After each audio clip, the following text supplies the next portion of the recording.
For starters, I apologize if your cravings go through the roof during this presentation or even after this presentation. There is a lot of amazing food imagery within here. And I think myself and Marvin, when we were making this, we both got very peckish.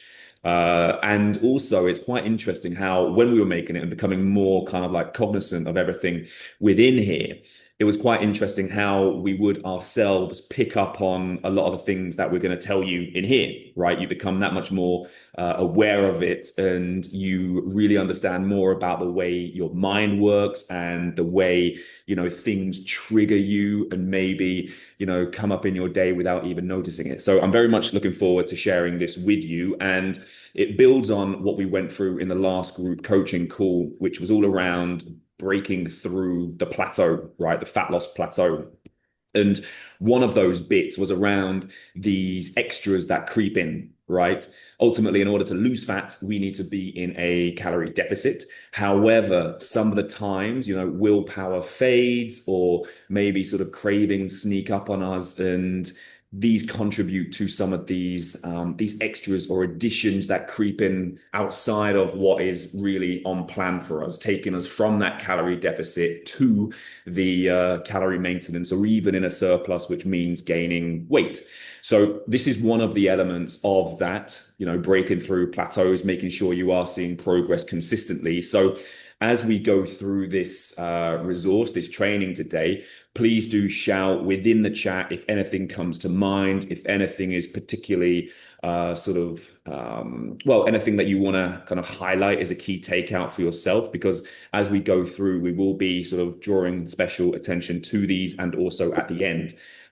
Marvin will be joining as well, so he'll be kind of typing in the chat too. So really, this is to focus on cravings and what is going on behind the scenes when you are experiencing these cravings, both in terms of the habitual side of things, but then also what is happening within your brain, right? So we're getting into a little bit of science. So you may be reminded from biology classes you had many, many years ago.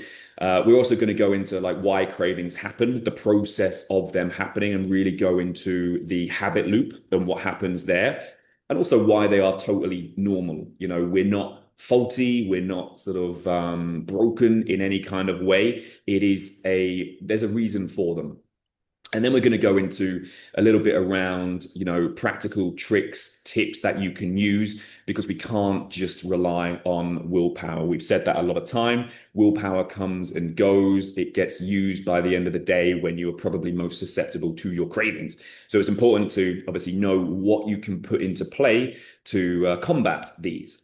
Now, as I mentioned, it is important, as you know, across everything we do within this program around knowledge is power, right? So once you understand something or the rationale behind something, it becomes that much easier to implement or overcome. So we're going to go into a little bit around the science and the habit loops.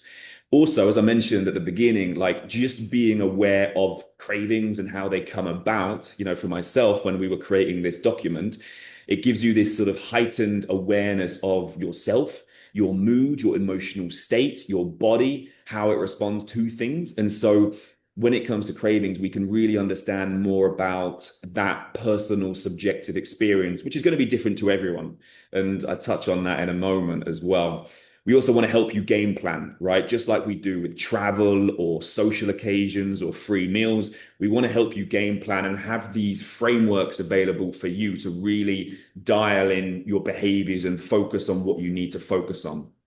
And again, just lastly, appreciation that we are not faulty or weak if we are to succumb or if we have cravings in the first place. So first of all, it's all good to be on the same page of what is a craving. And so it is that intense desire for a specific food, something often very, very tasty, very palatable. And it means it's deliciously engineered to hijack your taste buds.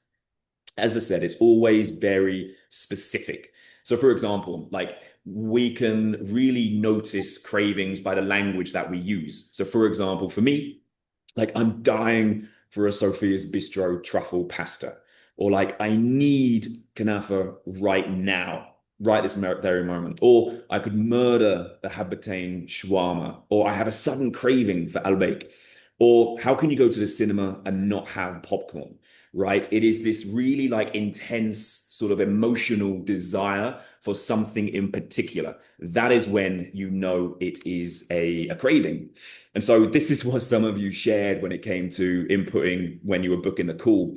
You know, stressful days, unsurprisingly, is what brings about cravings, carbs, mainly at night after a workout. Everyone seems to really love fried chicken as well. After lunch, you know, just craving something sweet. In the evening, something salty. Late night, ice cream, sweets, cakes, desserts, that kind of stuff. Obviously, the period is another big one as well. You know, those cravings often shoot through the roof. Daily cravings, coffee rolls. I think that was from Sarah. And you know, the sort of craving for something sweet or something salty. I would never understand the craving for pickles. But anyway, I'm sure that maybe a few of you have that as well. So you can kind of see that you're all in a similar boat when it comes to these cravings, myself as well. And so it's really important that you are aware of what your, how would you say, what your Achilles heel is in a way. So, as we mentioned, they are very emotional. And most importantly, they are triggered, right? So they're triggered by something in the environment, maybe smells, something you've seen, a memory, emotion, sorry, or straight up boredom. And to give you an idea, like the craving is a dopamine driven reward system. So it's part of your brain physiology. It lights up, it can be fueled by memory and emotion. And so there's this very emotional, chemical sort of driven reward system at play. And then there's also our rational brain, right, which tries to keep us on track, which tries to justify things, which tries to, you know, divert your attention to something else. But when we are super hungry, maybe really stressed, or the environment isn't in our favor, these can really amplify that dopamine driven signal, right? And so our rational brain, against all of this sort of chemical balance or imbalance, is going to be a battle, which a lot of the times, you know, if under the right conditions, we won't necessarily win. So to give you an idea of what is going on in your brain during a craving, there's four different elements here. And so I'm sure you've heard about, you know, the dopamine hit when we're scrolling through our phone and we're looking for notifications or emails or whatever it might be. And so the reward system is around like us searching out something, finding it and being rewarded with this dopamine hit, right?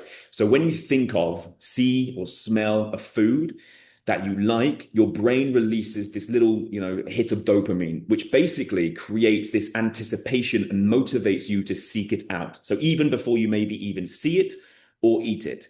And this is why this little spur of dopamine within is why cravings have that like urgent feel and hard to ignore, because it's like, okay, we need to get this now.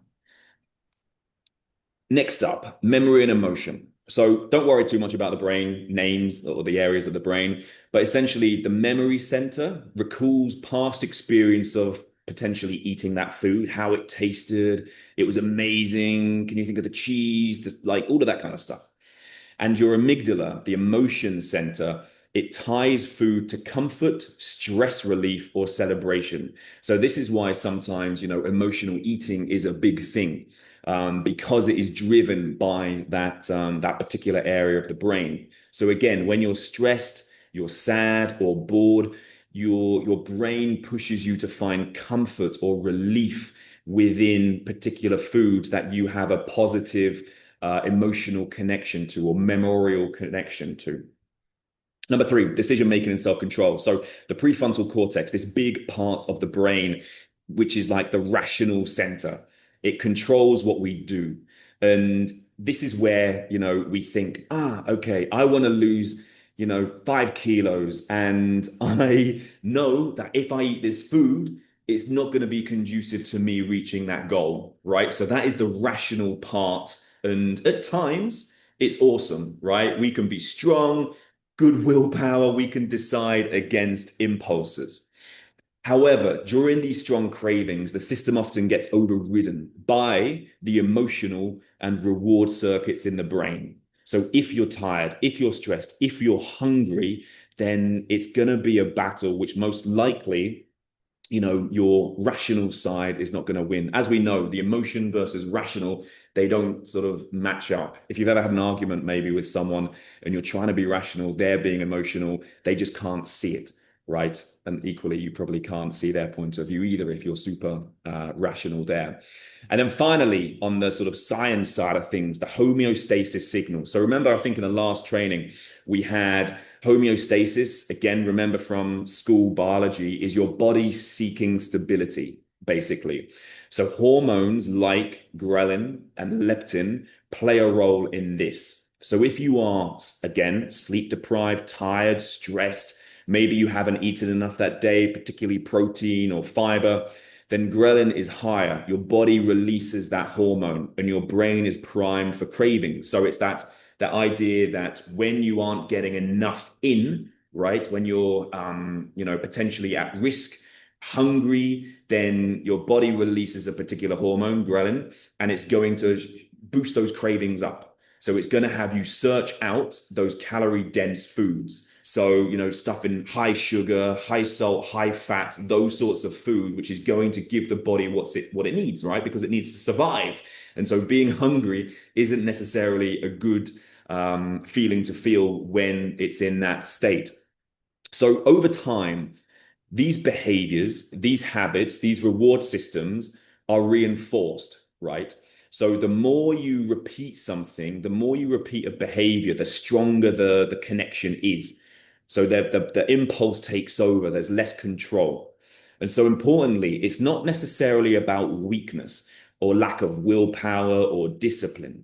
It comes from the dominant, the stronger system, the system that has been trained over time, winning, right? And so, for example, if you haven't necessarily taken care of your nutrition for 5 years, right, you have been most likely just caving to those cravings every time they come, right? You kind of want something, you have it. You want this, you have that. There's no rational side of things, which is like, but you're on a plan, you need to hit these targets, you need to lose weight. And so that dominant side of things, those sort of habitual decisions that you have made in that period, driven by impulse, are the dominant system, right? And so this is why we need to set you up for success and really understand that this is like a longer term journey. It's not just about resetting your lifestyle. It's not about having a healthy, active lifestyle. It doesn't happen like that.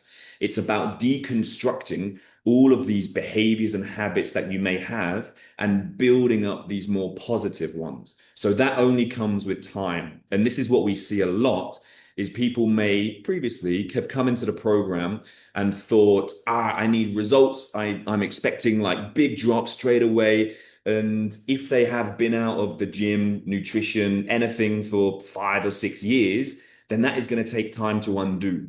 And it's this kind of stuff which we don't necessarily think about, the circuitry in the brain that is part of that process. It's not just about moving more and sort of eating better, right? It's about breaking down these sort of these hardwired habits within the brain. The same is true if you think about it when it comes to thought patterns, right? You may see those people. I mean, you may have been one of those people yourself in the past who's very negative in their thinking, right? Any situation, straight away, a negative thought. And that is because over time, that is the stronger pathway that has been reinforced. And so it takes time to have more of like a positive mindset, right? So what a craving is not. So we want to differentiate between hunger. So hunger is your body's physiological need for fuel. So it builds slowly. It isn't tied to one specific food and can be satisfied by all sorts of different options, right? So hunger says, yes, I could have chicken and rice and be satisfied, right? Not the most exciting thing, but it's going to fill or that need for hunger. Next up, we have greed. So greed is wanting more food simply because it tastes good and you can't get enough of it. Greed says, I'm full, but one more serving of dinner or one more scoop or one more spoonful won't hurt. Cravings happen before you've even eaten at all or after you're physically full. They're triggered. And so this is the thing that's really important to understand is that they're triggered. So it's not just about being naughty or messing up your diet. Cravings say if it's not a cupcake, it's not happening. Or if it's not like, you insert your favorite food, then I'm not interested. So it's important to understand like hunger, greed, and cravings. And so the environment is very much against us. And to be honest, it's mostly driven by money, right? Businesses want to make money. And so how can we make consumers spend more? Okay, we make such things available, convenient. So you've got your favorite fast food chain on every corner. You've got your favorite delivery app, Hunger Station, pinging you with free delivery for the next half an hour or whatever discount it is. You've got advertisements on billboards, on radio, on Spotify, on whatever you listen to. You've got YouTube hitting you with these visuals of Starbucks summer special and their latest release. You've got influencers reviewing all these restaurants. You've got all this social media food porn where the more outrageous it is, the more sort of appealing and engaging it is. I've seen, where was it? Where was I? I was in Petromin, and Petromin headquarters, they have a Lugmetti order station within the office. So it's not about even on your phone. It's literally in the office where people can click on it, order, even easier than it would be on their phone. And obviously, you've got all your impact around you. So friends wanting to go out and eat. So I think we've just had Marvin join the call as well. And so I will, if he is ready, pass over to him for this point here. Marvin, we have you? Yes, yes, yes. Hey guys, there were some tech issues. As you know, the modern world we live in, we have some tech issues sometimes. Yeah, so just to keep going from what Pete was talking about, the environment we live in is also going to contribute to how we start to think, right? Where we think we're weak. We think that it's about willpower and we're the ones that are struggling. But in reality, we're actually inundated with all this food noise. There's literally everything on every corner, basically pointing you towards, wanting more and more and more of this food, and all these, temptations, if you will, are around you all the time. So it's not just about the willpower; it's about what we're surrounded by. Um, so if we now dig deeper into sort of the habit loop and what happens when it actually comes to the actual cravings and what's happening. I know we touched briefly, or Pete touched briefly on, the scientific things that are happening. But to make it even simpler here, we have the cue, right? And then we'll have the craving, and then the action, and then the reward. So to get even deeper into that, you have a cue or a trigger. So, for example, a certain time of day that you're used to having something, or a certain smell that you've smelled before, and there's some nostalgia that comes with that. An emotional state, you are just feeling down and you're just used to grabbing the tub of ice cream, and that's what you normally do. But we've used a really nice example here. So, if you are used to driving past our bake every single day after work, and this is something that you normally do, you're used to this, right? You drive past the Outback, your brain says, you know what time it is. And so what's next? The routine or the action, right? So this is the behavior that then triggers, that follows the trigger. So you make a U-turn, conveniently, there's a U-turn right there, and you drive through and you get in to order. You have your bite of your albake, and lo and behold, the reward, so the dopamine hit of pleasure that goes on in your brain, and your brain just basically says, "Oh, okay, let's remember this for next time because I know you're coming back." So this is something that it eventually becomes automatic, right? Because this is something that you're now, the more often you do it, the more regular this is something that you do, your brain starts to remember that this is a pattern and it becomes easier. So now it's no longer this like very calculated thing that happens. It's automatic. So, like I said earlier, you finish work, you get into your car, you see an Albake wrapper or something, and then it triggers your brain. That's the cue. The action that's following is you getting your phone, you're making an order, and that's it. You're done.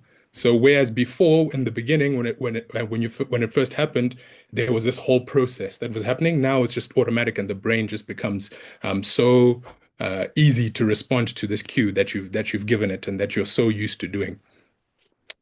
So, how do we take back the power from these cravings? How do we stay in control? I know we kind of briefly touched on willpower and how that's not the only thing that really doesn't work.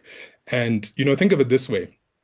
Willpower is similar to like decision fatigue, right? Think about how many decisions you have to make on a daily basis.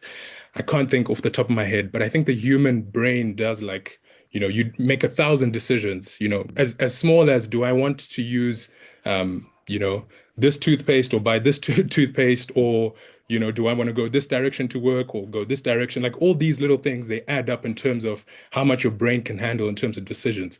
So at some point, your brain just gets fatigued. There's now decision fatigue. So now your willpower is essentially running out. It's like a phone battery.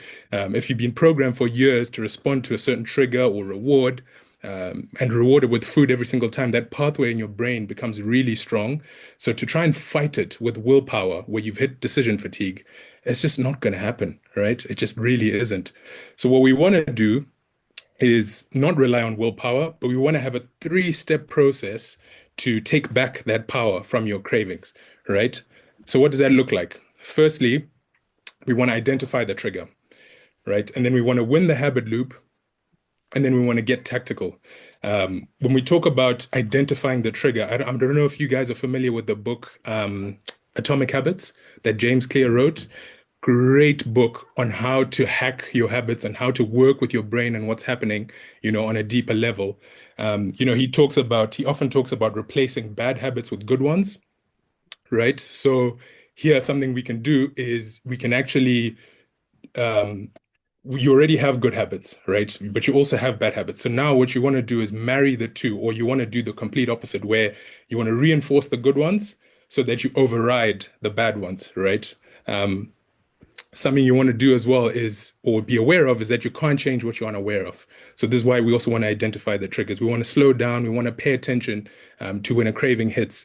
You want to sit down. You want to journal or write notes on your phone, asking yourself questions. I think I've, sort of prompted this to a couple of people before where, they really struggle with their cravings or they think they're hungry. And so it's like, well, what are you feeling right now? Are you hungry? Are you frustrated? Are you bored?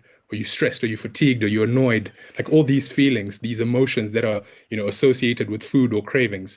What just happened before this craving hit? Did you have an argument with someone and therefore you're stressed and you're frustrated? And so you want to counter that with some sort of reward. Remember the dopamine hit we talked about earlier? Food gives you that dopamine hit. Where am I? Am I surrounded by people that are, the type of people that are always going to push you towards eating a bake or, whatever the case may be? So now we want to talk about winning the habit loop, which is the second thing. I spoke briefly about the habits, right? So you've got building the good habits and then breaking the bad habits. So you want to make the good habits obvious, attractive, easy, and satisfying. And then the opposite is true of the bad habits. You want to make them invisible, make them unattractive, make it really difficult, and make it unsatisfying. And then when we talk about getting tactical and I having a think game just plan, quickly on this, Marvin. I think a lot of times when trainers generally or coaches talk through certain things, there's a feeling of like, it's all right for you because this is your kind of lifestyle, right? And so it's always great when, clients themselves share their own wins, right? Because it's much more relatable and you see them in a more similar situation to you. And so I think like, one of the things that has been illuminating for me in many ways is some of these things that I'm personally sort of like falling victim to. One of them, as I've shared within one of the check-in messages, is my journey with Arabic, right? Absolute beginner with that. And so I understand that kind of like struggle of being a beginner and not having any idea around what you should do or what's best or failing and all that kind of stuff. One of the other sides, which I think is super important or super relevant here, rather, is I got to a point probably about a month ago now, actually, where I found, and I was like hating myself for it. I was spending like literally 6 or 7 hours a day screen time on my phone. which I know Marvin is shaking his head at me right now, but like that is a crazy amount of time. Like if you think about the hours in the day, how much time you are literally on your phone. And yes, some of it is work, some of it is tracking my workout, some of it is, on Spotify or whatever it might be. But that is a crazy amount of time.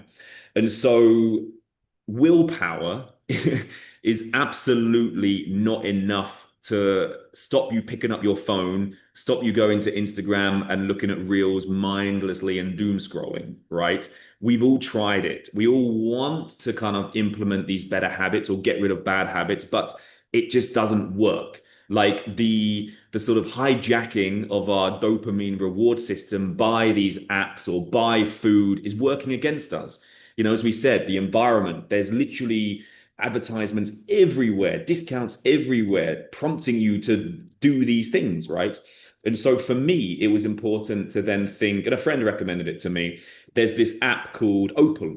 Okay. And with that, you can literally lock the apps which you define as distracting. So TikTok, Instagram, YouTube, those are literally closed. I can't access them for a period of time in the day.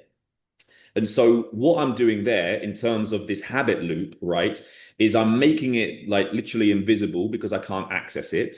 I'm making it unattractive, or I kind of I'm making the opposite side of it attractive, if that makes sense. I'm making it hard because if I want to access the app, I need to go into Opal, sit on that screen for 30 seconds, then I can unlock it, and it only gives me a 5 minute break.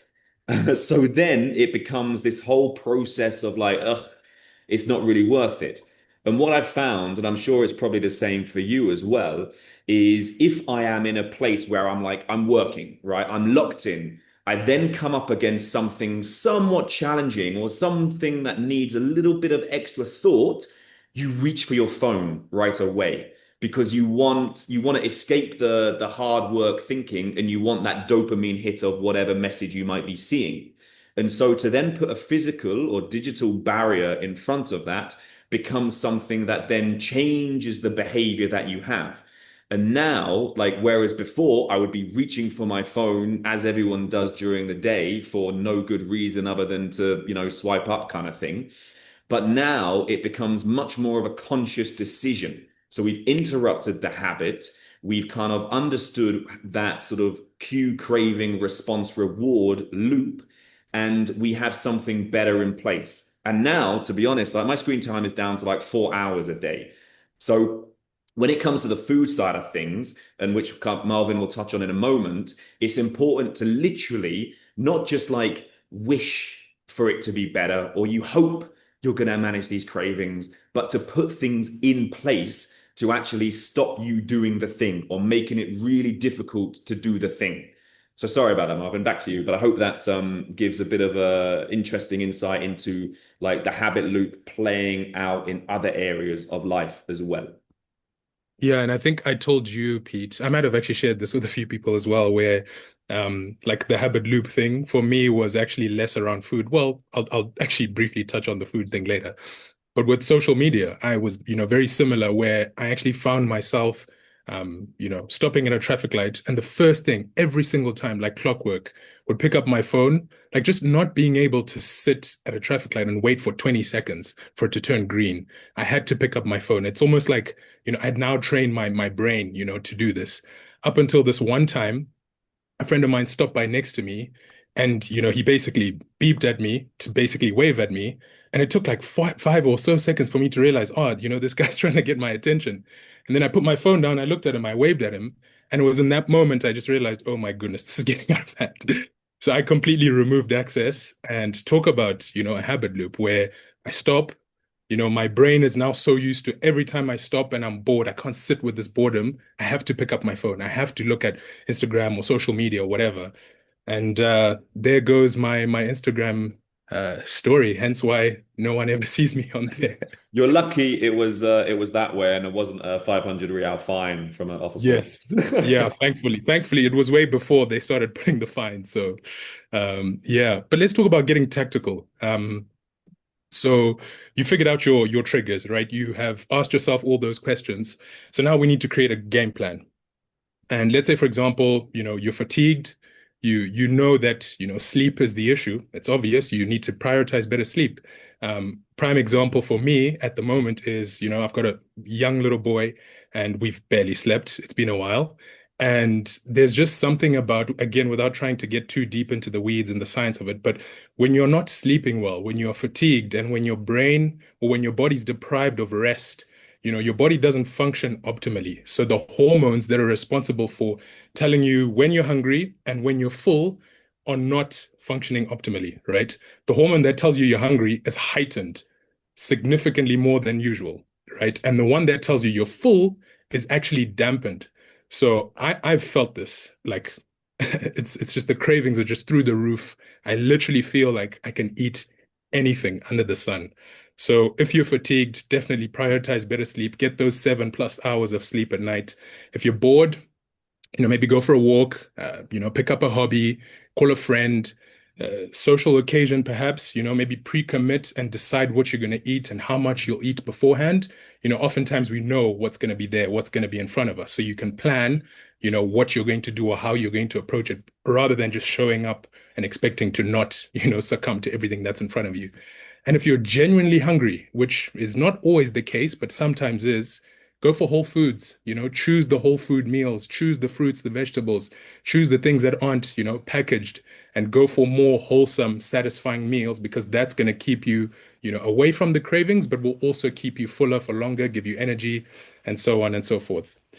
I think Um, that's some of the time we mention as well, Marvin, is because, and we kind of went through it in the session the other week, breaking through plateaus, and it is you ultimately, for example, if you are wanting to lose weight, right, that in itself is counter to your body's need to survive.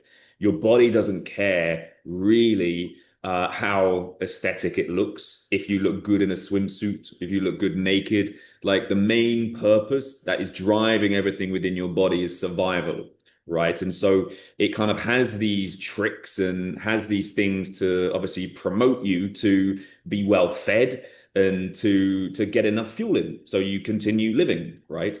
And so it's really important here to know that as you embark on something which is some uncharted territory for you, is against, what is the set point or the set baseline for you, there is going to be an element of discomfort. Now, we would be lying if we said, okay, as you go into your, fat loss journey, everything is going to be fine. You're never going to feel hungry. You can eat what you want. Parts of that are true for sure, but there's clever things that you can do to sort of overcome those certain challenges. But there will be times where you do have to unfortunately sit in discomfort, just like you do with your training, right? You push yourself to a point where you are like, there's the burn, there's the pain, because that is what your body adapts to. It gets stronger. And so the same is true on the nutrition side of things. So you want to really set yourself up for success by, eating whole foods, prioritizing good sleep, being active, like doing all of this sort of homework or game planning to then, when those difficult times come, you are in a much better place to sort of hold strong and obviously stick to what it is that you want to achieve, the rational part of your brain which wants you to be fit, strong, healthy, etc. So anyway, we digress. Over to you again, Marvin. Speaking of another plan, there's one of the easier ones, and something that I've actually found to be really interesting is to remove excess. So my wife and I joke often about how, we basically married, the two of us married, we're like a people that egg each other on very easily, right? So what we basically decided was when we go to the shops, when we go shopping in our weekly shop, we'll each get whatever we like. I'm not saying we're gonna get, the whole trolley with whatever, but like I'll have a Kit Kat or I'll have a thing of Pringles, and I'll just have one. I'll pick it up, I'll eat it either when we get home or on the way, and that's it, I'm done. So I'm removing excess from having all this stuff in the house. Because if I buy 5 Kit Kats and say, oh, I'm going to have one on Monday, one on Tuesday, best believe I'm having all five on sitting. So this has been something that's been a game changer for us, is just removing easy access. And trust me, it works. Another one is to swap the sensation. So, if you craving something crunchy, go for the carrot sticks or the air fried popcorn. Pete loves that one. Sweet craving, go for the fruit with Greek yogurt. I love this one. Protein smoothie is another good option. Fruit with Greek yogurt, tiny bit of nuts, sprinkle a bit of dark chocolate. That's a winner. Salty craving, maybe go for the roasted chickpeas. If you can stomach olives, go for the olives. So there's ways around swapping these sensations so that you are still almost tricking your brain to say that it still gets what it kind of wants, but you're doing it in a way that's better than what you would have done in the past. And so think of this as like child proofing, for your house. If it's in your house, it's going to be eaten. So you want to really make sure that you remove that excess, like I said earlier. And I heard an analogy recently where people were talking about smartphones and iPads, and obviously that's quite a big deal at the moment with children and how they're really struggling with that, and that's become, a pandemic of its own. And similar to that, like imagine if, for those of you that have children, imagine if you had a child and you shoved them or locked them in a room with their iPad or with their phone and said, "Don't touch it." It's no different for us with trying to remove excess or trying to get over our cravings. If it's in your face, if it's within, sight, it's going to be eaten. It's going to happen. So remove that excess and start to use these things and these plans and these have a game plan, and you'll be able to, combat these things. Pete, the social and cultural challenge, you would know quite a lot about this, having lived in Saudi for what, 7 years? 6 next month, close. But yes, as we know, like food isn't just food, especially in this culture. And, it would be amiss for us to guide you and say to tell your grandmother that, you're on a diet and you don't need the food when she's trying to, like, for the fifth time, put it back on your plate or whatever it might be. So we appreciate that food isn't just food. Like it's love. It's how people demonstrate that love. It's around occasion and family and celebration and all of that kind of stuff. And so I think, we can do a better job. We're never going to sort of win this. And it'll be actually good for people to put into the chat as well, how they have managed such occasions where, people are giving them food, not accepting no for an answer and all that kind of stuff. But I think here it's important to pick your battles, right? You probably know the people in your lives who you can say no to and they'll be okay with it. There's also probably going to be people in your lives who, like, never, abadan, never are you going to say no to because of whatever offense. And so there's things that you can do obviously to cater to that. For example, if you are going over to so and so's house and you're going to have to eat what it is that they're giving, you can time your free meal, for example, to fit on that particular day. You can also, eat ahead of going so that even if you are having to eat stuff, you kind of limit the portion sizes. But it's important to understand, how people can perceive your actions or the way you may feel that they're perceiving your actions versus what it is like in reality. So obviously, like rudeness, rejecting love, saying no to gifts, depriving yourself, antisocial, being on a diet is obviously something that people potentially get jealous of as well. But I think in your mind, the way that you want to kind of explain it to live and breathe it and explain it to other people is all around you respecting your health, your body. It's around, again, people dependent. It's about connecting with people without the need for food as well. It's making this lifestyle change, focusing on yourself, creating these boundaries as well, and being social on your own terms. So not always having to go out with a certain group of people because you know that they're always going to go to X, Y, and Z restaurant. And also being confident and strong in your own choices. So I think especially here, it's again knowing what your potential triggers are or the situations are that these things creep in and either A, limiting them or kind of, doing them when there is a special enough occasion, for example, birthdays or whatever it might be. And two, it's about, having a game plan, pre-committing, knowing what you're doing ahead of time, knowing what you may be ordering, knowing what you may be having ahead of that occasion, so that then when you are sat in for example, the restaurant, you don't automatically go into impulse mode because you've already made that association. And again, like this is another big one that I think everyone who wants to improve themselves in any kind of way has to endure. And that is the fact that you are going against the norm. You're going against the grain. You know, people are going to ask you what you're doing, why are you on a diet? You don't need to be on a diet, blah, blah, blah. All of that kind of stuff until they ask you, how did you do it? How did you lose this weight? How are you doing that? The amount of times we've heard that from clients is phenomenal. And so just remember, like, you have to be strong in this. It's you making the decisions. We've mentioned a few times, you are 100% in control of everything within this journey. And so I think, it's important for you to set yourself up for success, not rely just on that willpower, and obviously use myself and Marvin as and when to be your cheerleaders. I'll let Marvin keep the pom-poms and so on. But We'll do anyway, the dancing. like again, really important to remember, this isn't about restriction or deprivation. You're choosing your own health. It's not about being held hostage to particular foods or cravings. It's about, living a healthier, happier, more active lifestyle, a better quality of life, which is important, right? It's not just about the lifespan, it's the quality of life that you can have during that time for yourself and your family.